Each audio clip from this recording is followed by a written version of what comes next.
لوگ جو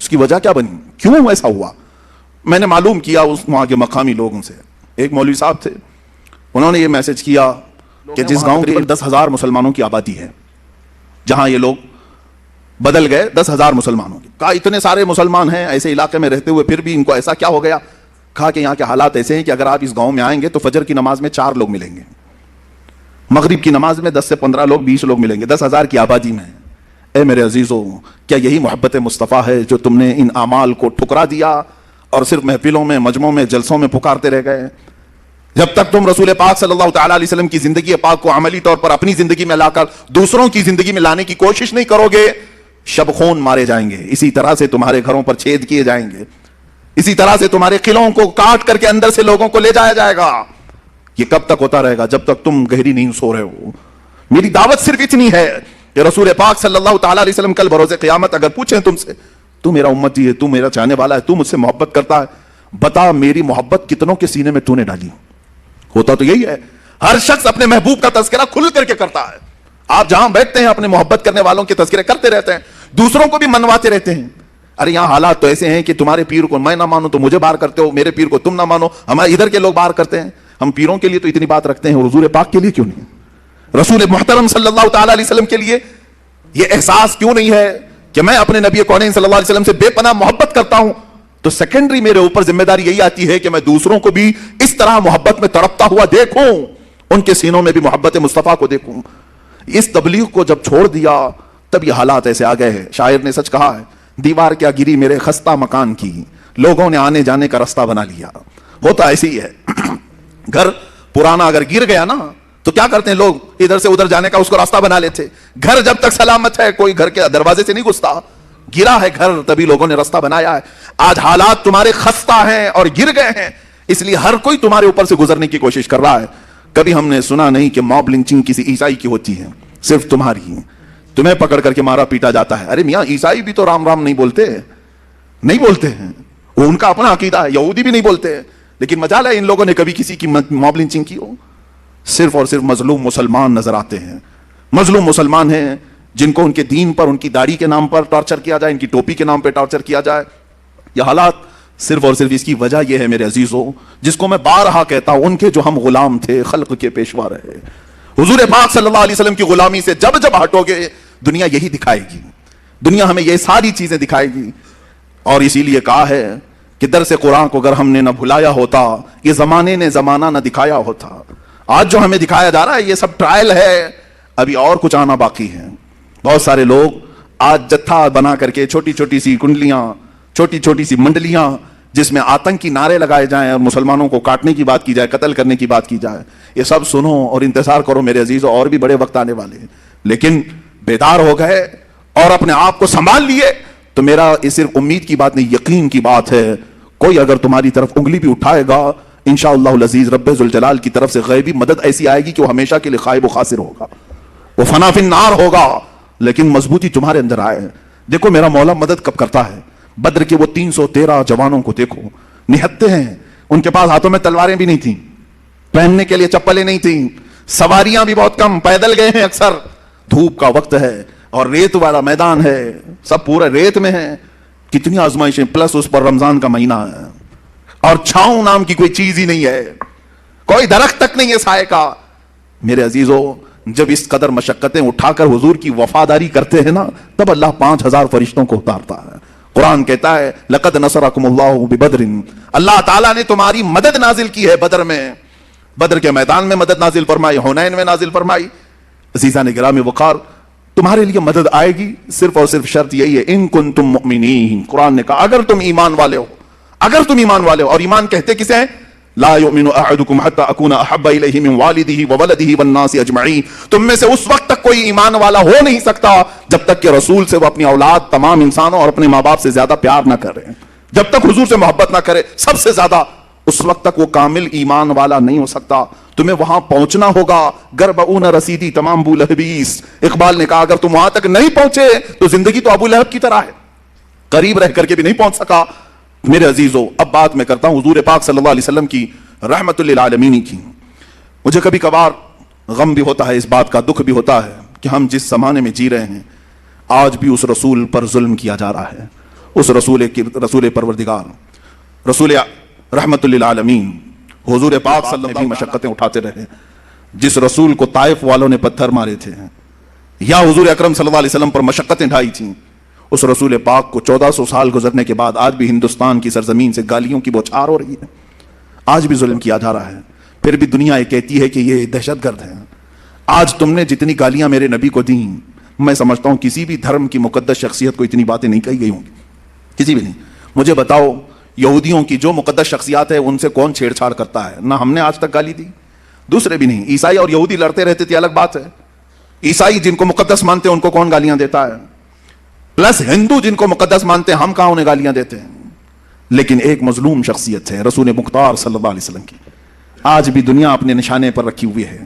کارٹون بنانا ہے انہیں کوئی دوسرا نہیں ملتا, رسول کی ذات ملتی ہے. انہیں مسخرہ کرنا ہے, جوک بنانا ہے, حضور کی ذات ملتی ہے. انہیں گالیاں بھپکیاں دینا ہے, حضور کی ذات ملتی ہے.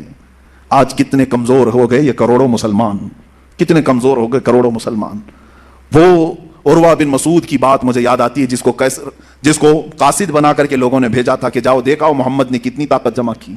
عروہ بن مسعود یہ قاصد بن کر کے آئے تھے دشمنوں کی طرف سے, اور حضور صلی اللہ علیہ وسلم کی طاقت دیکھنے آئے تھے کہ یہ للکارتے ہیں قیصر و کسریٰ کو بھی, سپر پاور کو بھی. ہے کتنی ان کے پاس طاقت.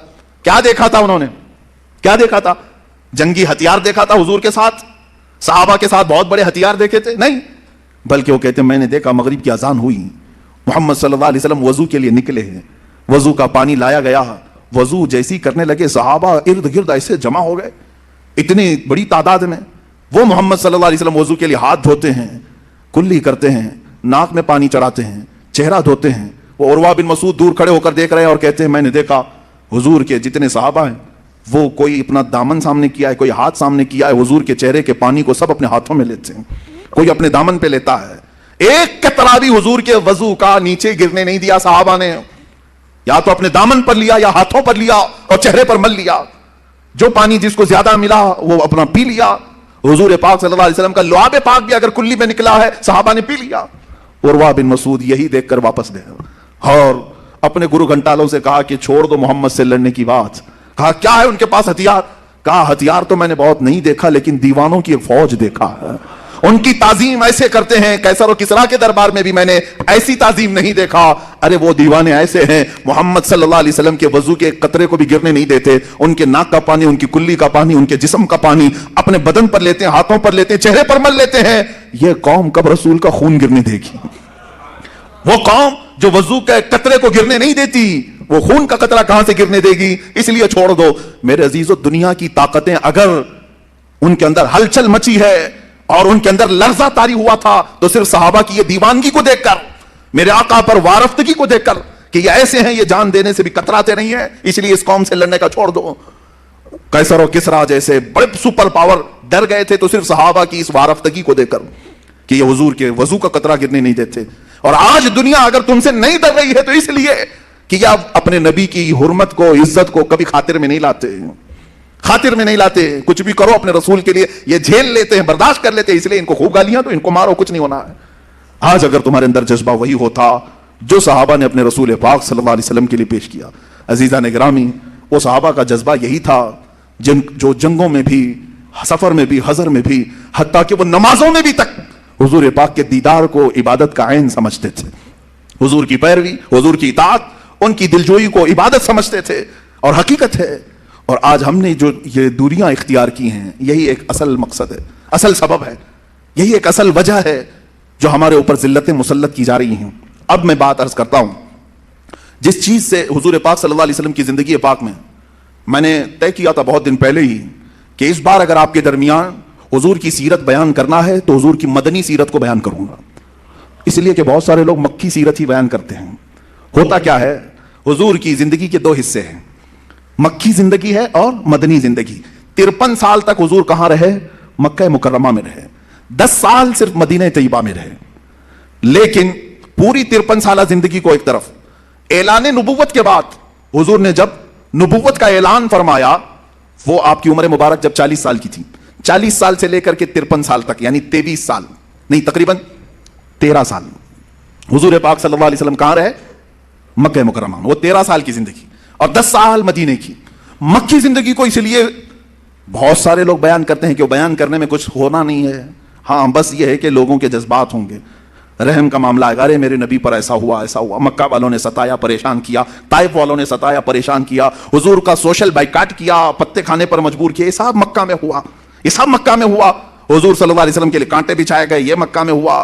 حضور پاک صلی اللہ تعالیٰ علیہ وسلم کے گلے میں کسی نے گمچھا ڈال کر کھینچا, یہ مکہ میں ہوا. صحابہ کو جو مارا گیا یہ مکہ میں ہوا. سیرت بیان یہی سب مکہ. میرے عزیزوں, مدنی سیرت بھی بیان کی جائے, جہاں رسول پاک صلی اللہ تعالیٰ علیہ وسلم نے اسلامی سلطنت کو اسٹیبلش کیا, قائم کیا, اور پھر صحابہ رضوان اللہ تعالیٰ علیہ مجمعین جو وہاں سے نکلے تو پوری دنیا میں سمندر کی طرف پھیلتے چلے گئے. وہ مدنی زندگی تھی. مدنی زندگی حضور پاک صلی اللہ تعالیٰ علیہ وسلم کی غزوات سے بھری ہوئی ہے. غزوات کس کو کہتے ہیں؟ جنگوں کو. اب میں آتا ہوں اصل بات پر, جس لفظ کو بہت سارے لوگ سننا نہیں چاہتے, ہم وہ سنانا ضرور چاہتے ہیں. وہ ہے رسول پاک کی جہاد کی زندگی. میرے آقا صلی اللہ تعالیٰ علیہ وسلم نے جہاد کیا ہے کہ نہیں کیا ہے؟ کیا ہے. پھر حضور نے جو کیا اس لفظ کو بولنے سے آج ڈرو گے؟ پھر کہو سب کو کہ اگر لفظ جہاد سخت ہے تو پھر مجھے میرے نبی کی آدھی سیرت چھوڑنی پڑ جائے گی. میں ہر چیز چھوڑ سکتا ہوں, میرے نبی کی زندگی کا ایک گوشہ بھی نہیں چھوڑ سکتا. جو جان مانگو تو جان دے دیں, جو مال مانگو تو مال دے دیں, مگر یہ ہم سے کبھی نہ ہوگا, نبی کا جاہو جلال دیتے ہیں. ہم اس میں کمپرومائز نہیں کریں گے. حضور کی زندگی سے لفظ جہاد نکالو گے, نہیں, جہاد پہ مت بولیے آپ. یہ جہاد وغیرہ پہ بولیں گے تو آپ کو آتنکوادی بنا دیں گے. ایسے آتنکوادی بنے تو کوئی فرق بھی نہیں پڑتا, کوئی فرق بھی نہیں پڑتا. اس لیے کہ آلریڈی دنیا ہمیں دیوانہ کہے, پاگل کہے, مجنو کہے, کچھ فرق نہیں پڑتا. ایک بار مدینے کے تاجدار یہ کہہ دیں تو میرا ہے. دنیا کچھ بھی کہے, ہمیں اس سے کیا غرض ہے؟ نہ یہ حساب لینے والی ہے, نہ یہ سزا و جزا دینے والی ہے. ہمیں جو کچھ لینا ہے وہ مدینے کے تاجدار سے لینا ہے. ہم ان کی رضا کے لیے جی رہے ہیں تو پھر ان کے بولنے چھالنے کی فکر کیوں کریں؟ یہ ہمیں کیا کہتے ہیں؟ تم دہشت گرد کہتے ہو, کہہ لو خوشی سے کہو. آتنکوادی مجھے کہتے ہو, کہہ لو خوشی سے کہہ لو. مجھے کچھ فرق نہیں پڑتا, اس لیے کہ نہ میں نے تمہارے لیے کپڑے پہنے ہیں, نہ تمہارے باپ کا کھانا کھایا ہے. ہمارا عقیدہ تو یہ ہے, ہم جیتے ہیں رسول پاک کی زندگی کو دیکھ کر کے. اور ہمارے اشعار میں تو یہ ہم پڑھتے بھی ہیں نا, پانی ہے تیرا پانی, دانا ہے تیرا دانا, پیتے ہیں تیرے در کا, کھاتے ہیں تیرے در کا, پانی ہے تیرا پانی, دانا ہے تیرا دانا. اور رسول پاک صلی اللہ علیہ وسلم کی بارگاہ سے ہاں اتنا ڈر ضرور ہوتا ہے کہ کہیں اس دربار سے ہمیں کوئی دور نہ کر سکے. شاعر نے بہت اچھا کہا تھا کہ اگر محبت جرم ہے تو سزا دی جائے, اگر محبت جرم ہے تو سزا دی جائے, پر شرط اتنی ہے کہ میرے محبوب پہ دی جائے. بس ہماری خواہش اتنی ہے, مارنا ہے مار لو, حضور کے سامنے مار لو, کوئی فرق نہیں پڑتا. اب میں جو عرض کر رہا ہوں, لفظ جہاد کو جو بولنا بھی آج علماء نے ترک کر دیا, اور یہ ظالم یہی چاہتے ہیں. میں آپ کو کھل کر کے آج بتاؤں, کھل کے بتاؤں, پوری دنیا کے یہودی اور عیسائی مسلمانوں کے لیے اگر کوئی دو چیزیں نہیں چاہتے کہ کبھی ان کی زبان پر نہیں آنا ہے, تم کچھ بھی کر لو. احتجاج کرنا چاہتے ہو, ان کو چھوٹ دے دو, ان کو نمازوں کے لیے بھی چھوٹ دے دو, اذانوں کے لیے بھی چھوٹ دو, مسجدوں کے لیے, عیدگاہوں کے لیے, سب کے لیے چھوٹ دو. تمہیں کہیں آبجیکشن نہیں آئے گا. صرف آبجیکشن یہ کریں گے تو دو باتوں پر, دیکھنا اس کے بعد آبجیکشن آئے گا. جو میں بات عرض کر رہا ہوں, دو باتیں نہ کہی جائیں, دو باتیں نہ کہی جائیں. وہ کیا ہے؟ ایک خلافت کا لفظ استعمال نہ کرو, دوسرے جہاد کا لفظ استعمال نہ کرو. اس لیے کہ انہیں معلوم ہے خلافت عثمانیہ نے ان کی نانی یاد کرائی تھی. انہیں معلوم ہے خلافت عثمانیہ سلطان عبدالحمید نے فرانس کو گھٹنے ٹیکنے پر مجبور کیا تھا, ہر ایک کو گھٹنے ٹیکنے پر مجبور کیا تھا. انہیں پتا ہے خلافت آنے کے بعد کوئی عبدالحمید بھی زندہ ہو سکتا ہے. انہیں پتا ہے اگر خلافت آئی تو صلاح الدین بھی اٹھ سکتا ہے. انہیں پتا ہے خلافت اگر آئی تو شہاب الدین غوری بھی آ سکتا ہے. اور آج گنڈگی چیخ رہے ہیں, چلا رہے ہیں. انہیں پتا ہے اگر یہ خلافت کی بات کریں گے تو کہیں ٹیپو سلطان نہ آ جائے, کہیں اورنگزیب زندہ نہ ہو جائے. ہم عرض کریں گے, ہم بات کریں گے, خلافت کی بھی بات کریں گے اور جہاد کی بھی بات کریں گے. میرے عزیزو, جہاد ان کو سمجھانے کی ہمیں کیا ضرورت ہے؟ وہ مصطفیٰ کریم صلی اللہ علیہ وسلم کا جہاد. اب لگے ہوئے ہاتھوں میں ایک مختصر سی بات عرض کر دوں. ان کو ایسا لگتا ہے کہ اسلام یہ جہادوں کی بات کر کر کے پھیلایا ہے گیا ہے اور قتل سے پھیلایا گیا ہے. شرم سے ڈوب مرو گے اگر میں تاریخ بتا دوں, شرم سے ڈوب مرو گے. تاریخ میں بتاتا ہوں, سن لو کان کھول کر کے. میرے آقا صلی اللہ علیہ وسلم کی پوری زندگی پاک میں تقریباً 80 غزوات اور سرایا ہوئے ہیں. غزوہ اس کو کہتے ہیں جس میں خود حضور تشریف لے گئے. سرایا اس کو کہتے ہیں جس میں حضور نے کسی کو وکیل بنا کر بھیجا, اب خود نہیں گئے, صحابہ کو بھیجا. یہ ٹوٹل ملا کر کے 80 ہوتے ہیں حضور کی زندگی میں, وہ بھی 10 سال کی زندگی میں. 80 کو ہٹا کر کے بھی اگر دیکھیں تو 17 غزوات, بعض نے 27 کا ذکر کیا ہے جس میں حضور تشریف لے گئے. اے مسلمانوں سوچو, 27 جنگیں یا 80 جنگیں ہوئی حضور کی زندگی میں. سوچ رہے ہوں کتنی جنگیں, کتنی جنگیں, کتنی جنگیں, اتنی جنگیں 10 سال میں. لیکن قتل کتنے ہوئے یہ تاریخ ان سے بھی پوچھو, مجھ سے بھی پوچھو. پوری ان 80 جنگوں کے اندر